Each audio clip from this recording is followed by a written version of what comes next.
Grand Rising, Earth Travelers. All right. We're heading into 4:45 a.m. So I've been working on the beginning of chapter 3. So I think I only did 4 pages, but which means 8 pages. 4 pages typed is 8 pages. So I got a decent start to chapter 3. So and that was really interesting. Ooh, it takes a twist. This book is taking so many twists. I'm loving it. Very interesting. Okay. So let's just read the last 2 paragraphs from chapter 2 so we can link them into chapter 3. Okay. In order to earn your one-way ticket onto the new realm of wisdom, Earth realm travelers had no other option but to maintain a high vibrational frequency. And the only way to do this was through consistency and devotion to the one conscious, universal mind, of trying with all their might to maintain pure intentions, maintain a deep-rooted and honest respect for all other spiritual beings, on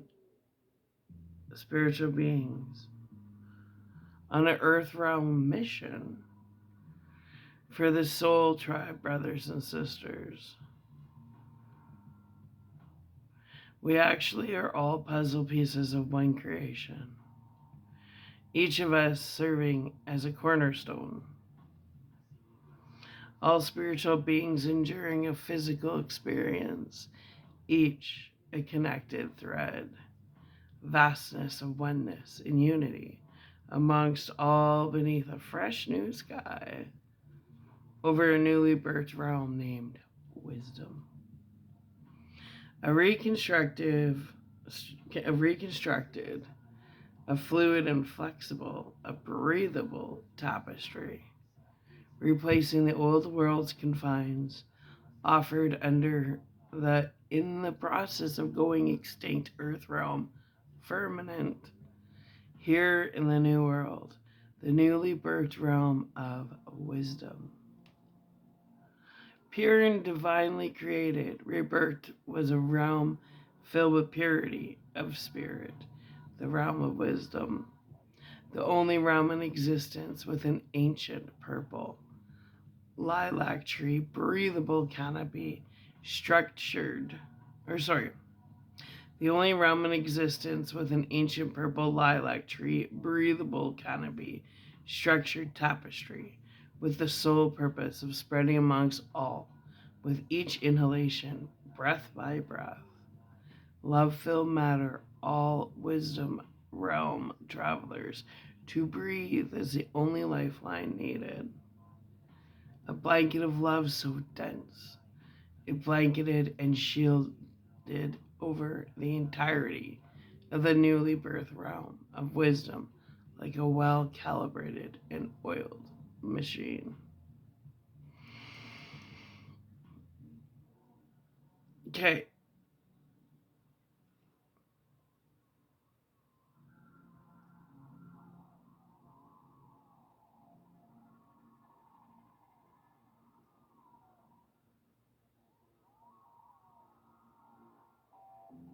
Now, that's the end of chapter 2. Chapter 3. Let's get into it. Patrick returned back to CJ's office, each hand carried within his grasp a hot beverage. One for her and the other for he. Bella was impressed by Patrick's attention to detail, for he displayed his efforts through a cup of gourmet blackberry tea, with a side of sugared fresh blackberries. An impressive experience in full completion, dripping wet condensation, in the form of a crisp bottle of natural spring water. Who would have thought a cup of tea in a water bottle could be displayed so beautifully? This was the moment Bella almost missed in the blueprint of her life's simulation. Ring, ring, ring. I cannot believe this, Bella. Bella interrupted Patrick for the first time. Patrick, please ignore the ringing phone for just one moment. I've been here fully present, awaiting to be screened for a position I didn't even apply for. I arrived early, eager to possibly step into an Earth realm experience foreign to me in complete blindness.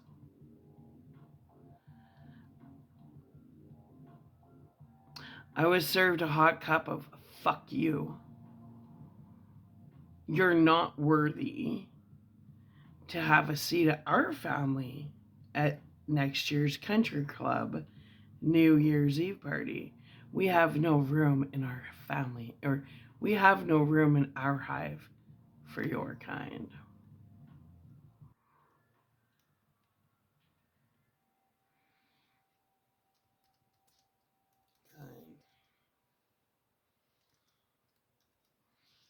By cold-hearted old hag supporting beige from head to toe. Blandness lacking any splashy character from neck scarf to semi-flat pumps. Not even a speckle of hope disguised in the splash of soft pink nail polish. Nope, perfectly matched beige again.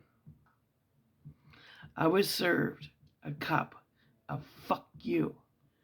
You are not worthy to have a seat with our family at next year's Country Club New Year's Eve party in the form of a cheap, sunken tea bag in its final form at the bottom of a teacup, symbolizing a dead body sunk to the bottom corners of a reddish brown swamp. Teased with a lifeline in the form of a useless red rose string draped inactive, like an alcoholic's hangover on a sunny Sunday afternoon. I was served a cup of fuck you, you're not worthy to have a seat at our family at next with our family at next year's country club New Year's Eve party. When I entered this office and interrupted your phone call with some aristocrat whore supporting buzz pink lipstick and bleach blonde hair extensions. Left on standby, witnessing a man incapable of bringing order to easily controllable chaos. Through a simple goodbye, Kelsey. I am in the middle of an important meeting, pre-screening a woman for my brother CJ's apprenticeship position. An apprenticeship in the form of a carrot dangling from a red rose teabag string. I was served a hot cup of fuck you, you're not worthy to have a seat with our family at next year's Country Club New Year's Eve party. But we will enjoy the entertainment of dragging you through the mud, like the cute little peasant you are, inventing possible future opportunities which will remain just that, future possibilities never made present, as the goalpost of realities keeps getting pushed back from future, turn from pushed back into the future rather than the present day terms. Chasing the dragon daily while the worthy families sit and laugh at my tireless efforts as I grind away so your family can vacation on hot white sand during the cold bite of the winter months where I sit day in and day out at bus stops eager to make all of your family's dreams come true. Only to arrive home just in time for the New Year's Eve country club party. So your brother CJ can bring in the new year like every other new year with Kelsey Mayago, singing the alphabet on his golden phallus. Just before the final countdown to one of his funky spunk love juices, spraying Kelsey's Mayago's neck like an overshooken bottle of cheap champagne, spraying a crowd of teenagers at a musky smelling old school New Year's Eve party in some classmates' overcrowded basement with shag carpets and wood paneled walls. Last year, refreshing itself into a predictable play by play blueprint perfectly on cue, wrapped up in possible future career opportunities. The same old promises belonging in the future on a completely different, unattainable, intentionally orchestrated within sight, but year in and year out, totally out of reach. Each New Year's country club party, repetition, earth realm level hamster wheel loop, beginning as usual with one of your three brothers. Maybe for a change up the odd year, all of you three at once just to switch things up ever so slightly.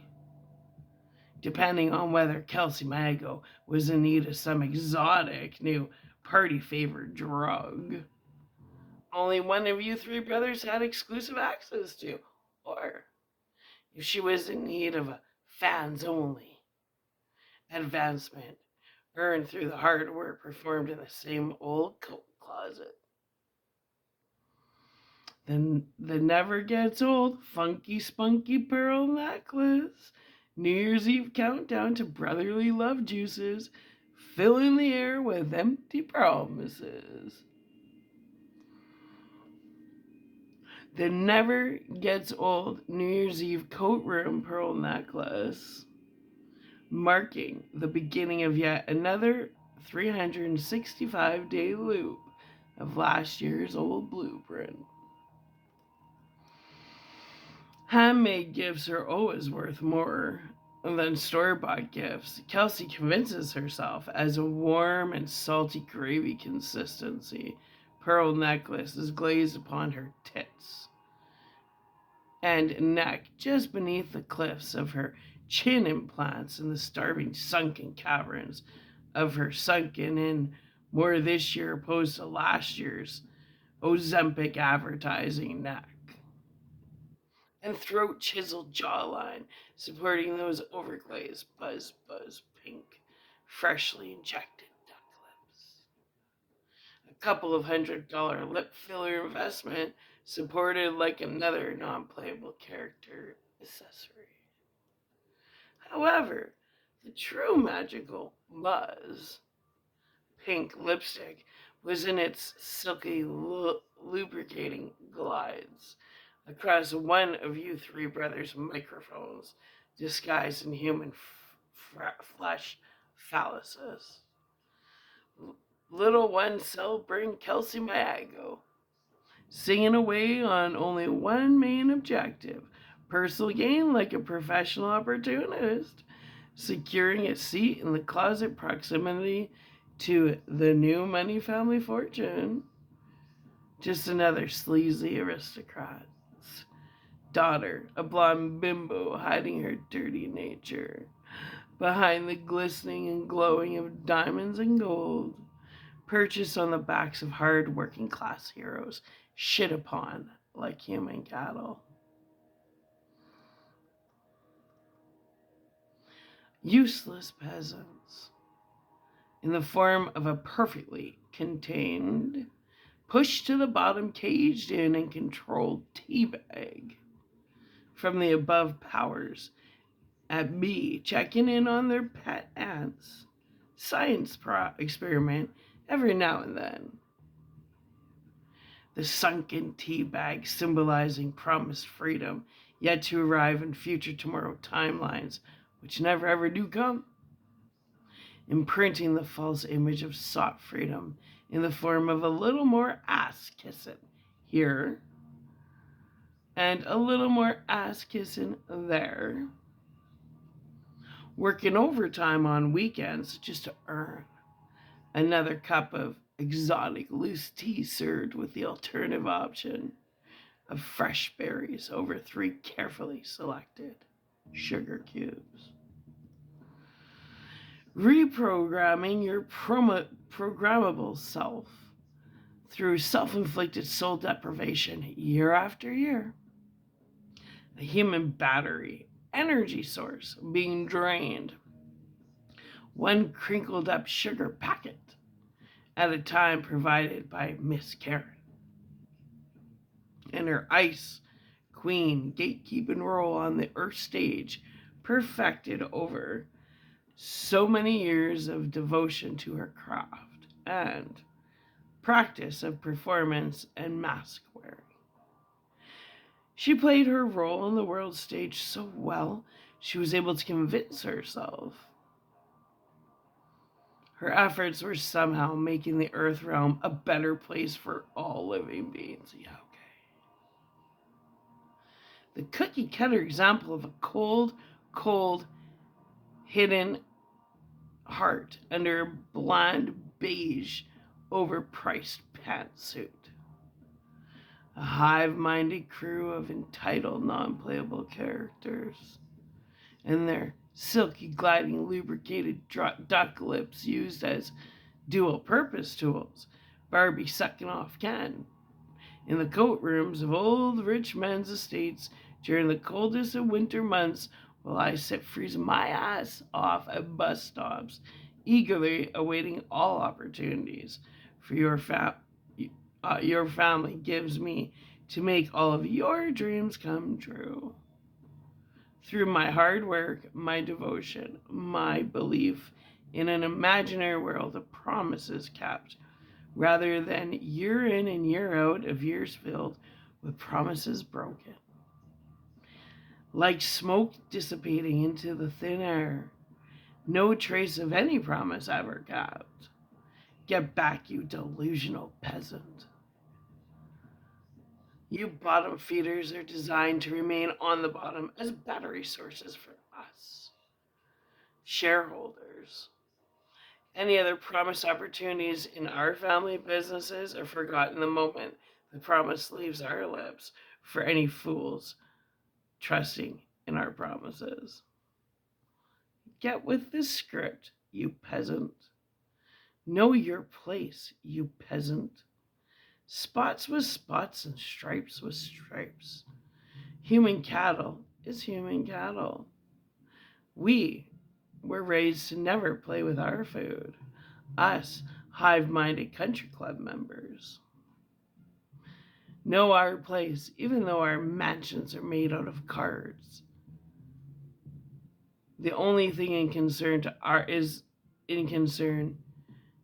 to our money-craving mutant minds is the aces are always positioned and repositioned when necessary.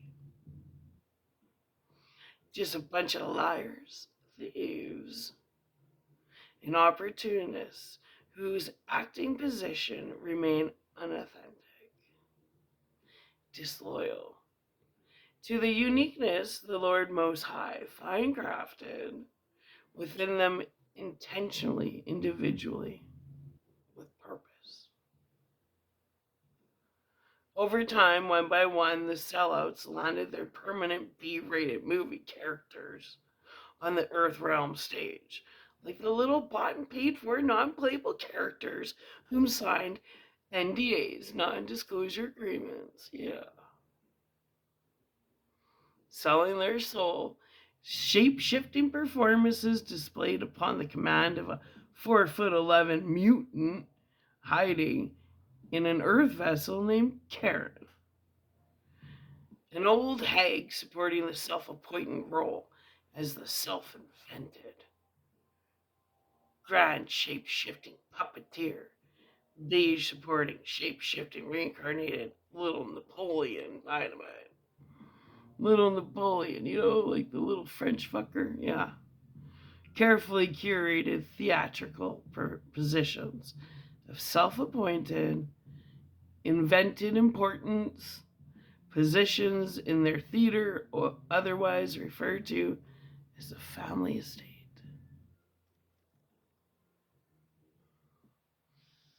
My appointment with you was for 1 o'clock sharp, Patrick. Patrick.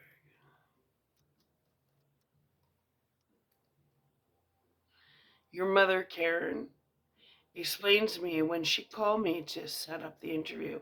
Interesting how much she emphasized a little more sharply on the letter P upon loudly on the sharp. Like sharp. Like she was rude on the phone, right? Hanging up on me before I even had the chance to say thank you or goodbye. Patrick, in life, we have three alternating roles to play, and the role changes upon our free will, and it provides within the changes three separate outcomes. As the student, I forgot the T on the student. As the student in Earth School, I would embrace the opportunity to be your family's personal human slave in the form of years upon years filled, or in the form of an apprentice. Sorry. Years upon years filled with empty promises and dangling carrots by strings of red rose tea bags. As the constant observer, the sight of that future sickens me. So I'm choosing to take the brighter road, the higher road. I'm going to chug my tea like the peasant possessing no etiquette that I am. I will then smile at you as I gaze into your exquisite and captivating emerald green eyes, boldly filled with extreme confidence. I'm about to give you the firmest, most breathtaking peasant kiss you've ever yet to experience in this lifetime. Simply because you seemed so deprived of any true form of spiritual loving connection, not to forget to mention. So you never forget the lesson in humility.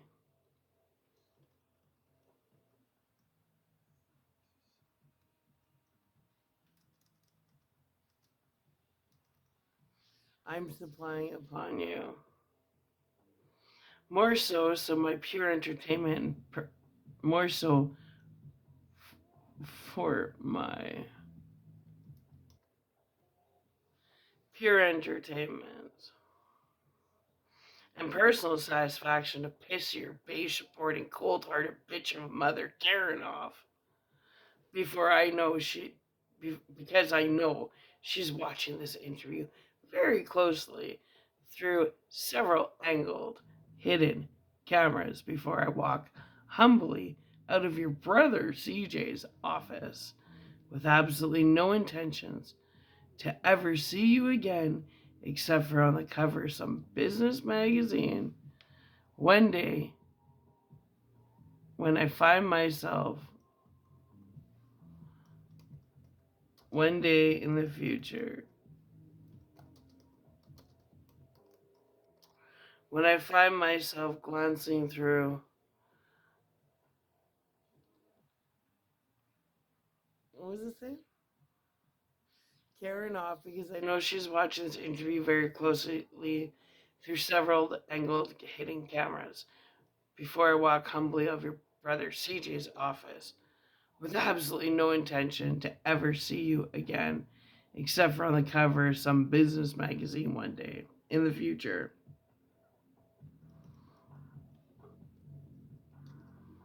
When I find myself when I find myself waiting in line to pay for my groceries. Killing time as I glance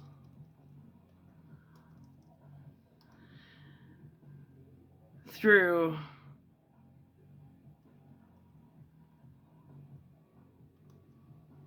several different magazines, awaiting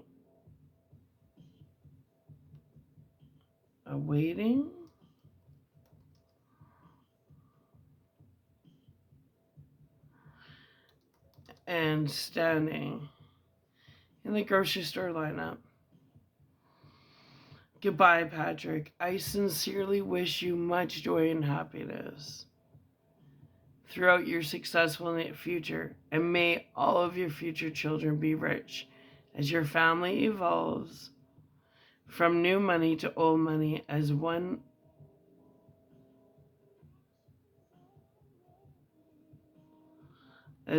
by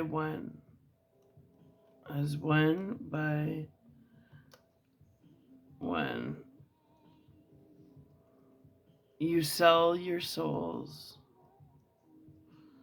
to the almighty dollar, generation by generation, without ever stopping to question if what you are doing is wrong in any which way, shape, or form. Just another family whispered about, filled with entitled, narcissist, non-playable characters. Bella explained her play-by-play to Patrick just before chugging her tea and throwing a kiss upon his lips, literally buckling his knees as he watched her walk out of CJ's office for good. Lesson learned, Patrick thought to himself as he watched Bella walk out of CJ's office, wondering to himself what the actual fuck just happened. Dumbfounded. Meanwhile, in the other room behind a two-way mirror, CJ, the actual reincarnation of Bello, could feel his blood boil as he watched what he thought may be his 40-year in the process manifested secret garden dream woman walk straight out of his office, knowing with the inner knowing there was absolutely nothing he could do to stop her, to stop the unraveling of the sequence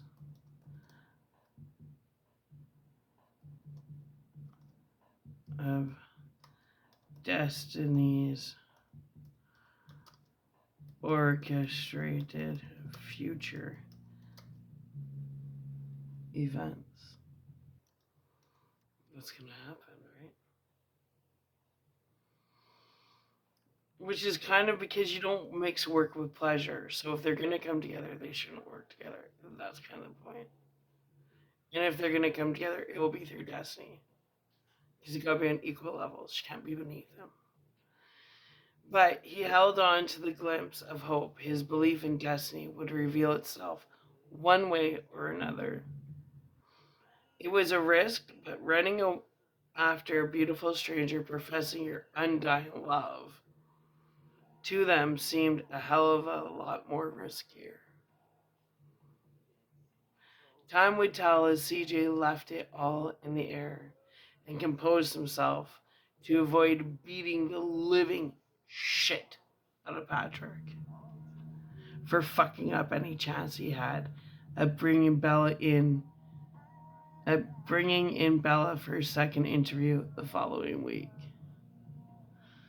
Looks as though both Patrick and his brother, CJ, it looks as though Patrick and his brother CJ.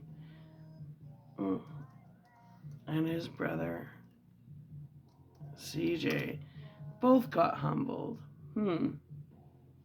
CJ could buy anything he wanted. CJ assumed the only thing that mattered was he chose Bella for the apprenticeship program.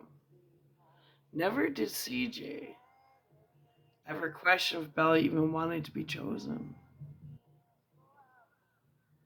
Interesting twist, hey? CJ assumed she would do anything to be worthy of his apprenticeship, of being his apprentice. Never stopping to question if he were even worthy enough of having Bella as his apprentice. Yep. These two brothers definitely ate not one but two pieces of well-deserved humble pie. So that's the beginning of chapter 3. I know it's getting interesting, right? Okay, anyway, I love you. I'll come back in a few hours. I want to go have a bath now. Anyway, I hope you're enjoying the process. Isn't creative writing so fun? I love you. Hope everybody has a wonderful day. I think it's Sunday today. It is. All right. Happy Sunday, Earth Travelers. I'll be back. Bye.